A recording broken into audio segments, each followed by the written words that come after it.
अस्सलाम वालेकुम। इस वीडियो में ये बताऊंगी कि जिन जारी तलबा व तलबात को यूज़र नेम और पासवर्ड नहीं पता वो इस तरह से लगा सकते हैं। अभी जो रिज़ल्ट आए हैं उनमें यूज़र नेम और पासवर्ड लगाएंगे तो आपका रिज़ल्ट आपको शो होगा। आपने इस तरह से लगाना है। यूज़र नेम में आपने अपना जो है ना रजिस्ट्रेशन नंबर लिखना है। रजिस्ट्रेशन नंबर आप पूरा लिख देंगे और उसी को पासवर्ड आपने इस तरह से बनाना है कि जो आपका नाम है ना, जो भी आपका नाम है, उस नाम के जो आखिरी 2 वर्ड होंगे ना, आखिरी जो 2 लफ्ज़ होंगे, उन 2 लफ्ज़ को सबसे पहले आपने पासवर्ड में लिखना है।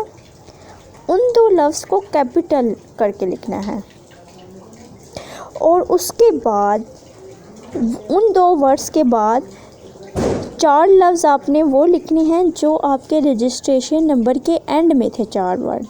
जिस तरह यहाँ पे रजिस्ट्रेशन नंबर के एंड में है 8677, तो आपने इसी तरह लिखना होगा।